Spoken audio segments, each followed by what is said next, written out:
오늘도 값없이 베풀어 주시는 주님의 끝없는 은혜를 누리며 승리하는 군밀의 모든 분들이 되기를 소망합니다.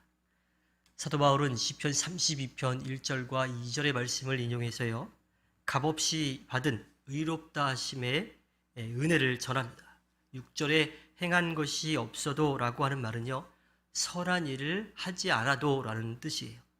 그러니까 사도 바울은 율법이나 행위와 상관없이 하나님께 의롭다고 인정받는 것을 복이라고 부릅니다. 율법의 행위를 통해서 의롭다함을 얻기 위해 고군분투했던 사도 바울이기에 더욱더 확실하게 힘주어서 이렇게 이야기할 수가 있었던 거죠. 어떤 사람이 하루치 일을 하고서 일당을 받는 건 당연한 거예요.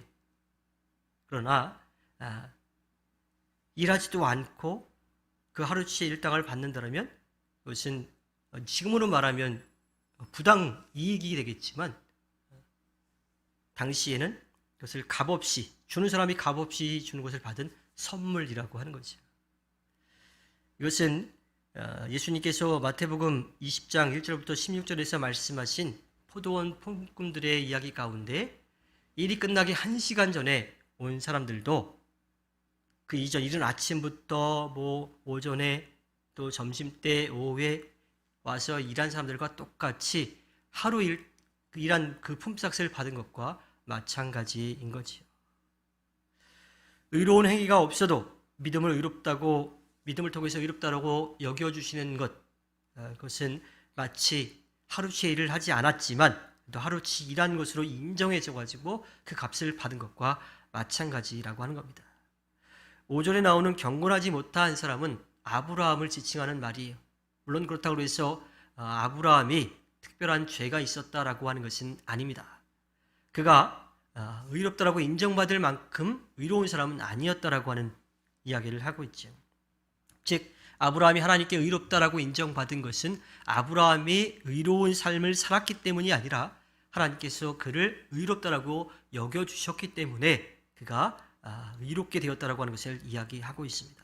즉 하나님께서 의롭다라고 해주시는 것은 우리가 그 자격이 되어서가 아니라 하나님께서 은혜로, 오늘 사도 바울이 이야기하는 것으로, 다윗이 이야기하는 것으로 본다면 그 복으로 그것을 주셨다라고 하는 거죠. 믿음은 우리에게 여러 가지 은혜를 불러옵니다. 먼저는 하나님께 나아갈 수 있도록 우리의 잘못, 그 죄가 용서받는 그런 은혜를 입게 되지요. 그것은 예수 그리스도가 하늘을 보자 모든 것을 다 내려놓고 이 땅에 사람이 되셨고 또 우리의 모든 죄를 대신 짊어지시고 십자가에 못 박혀 죽음으로써 우리의 죄가 용서받았습니다. 그리고 그 은혜를 의지할 때, 그 사실을 믿을 때에 그 은혜는 우리에게 끼쳐지게 되고 그 은혜를 우리가 누릴 수가 있게 되지요. 또한 하나님은요, 우리가 죄의 용서를 받은 다음에 그 다음에 그냥 너 이미 용서받았으니까 끝났어 라고 내버려 두지 않으십니다. 용서받은 삶, 그러니까 하나님 앞에 의롭다라고 여겨지는 삶을 살 수 있도록 언제나 곁에서 도와주신다라고 하는 거예요. 구원의 은혜를 누린 다음에 그 이전의 삶과 똑같은 삶을 사도록 내버려 주시지 않는 거지요.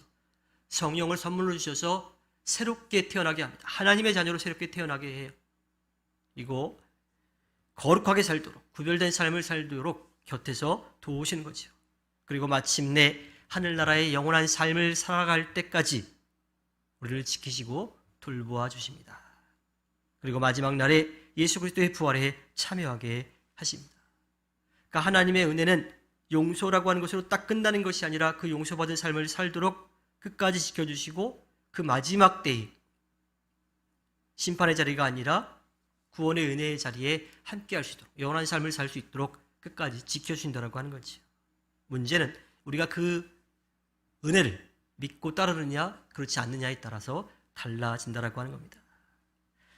믿음을 통해서 얻은 이 모든 은혜 중에 우리의 자격이나 공로에 의해서 얻어진 것은 아무것도 없습니다.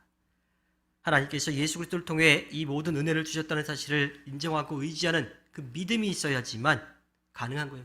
근데 이 믿음도 우리가 갖는 것으로 끝나는 것이 아니라 하나님께서 그 모든 것을 만들어 주셨고 믿을 수 있는 그런 지혜도 주신다라고 하는 거예요.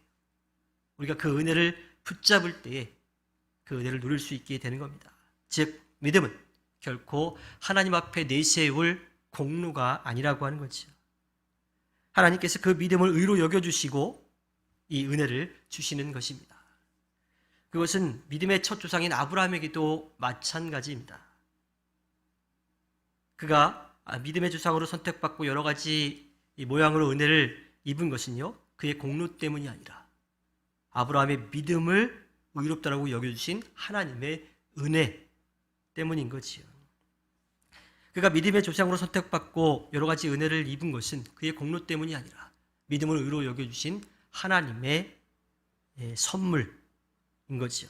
따라서 우리는 하나님의 구원의 은혜를 언제나 감사해야 되고요. 또 겸손히 누려야 하고요. 또 그것을 전해야 합니다. 우리에게 값없이 베풀어 주신 은혜를 누리고 또 전하며 또 그 은혜를 베풀어 주신 주님의 이름을 높이며 찬양하며 살아가야 합니다. 주님께서 허락해 주신 오늘 하루를 살아갈 때에 믿음의 사람으로 겸손히 주님의 은혜를 인정하고 또 누리고 전하며 살아가 주님께 기쁨을 드리는 꿈밀의 모든 분들이 되기를 주님의 이름으로 부탁드립니다. 기도하겠습니다.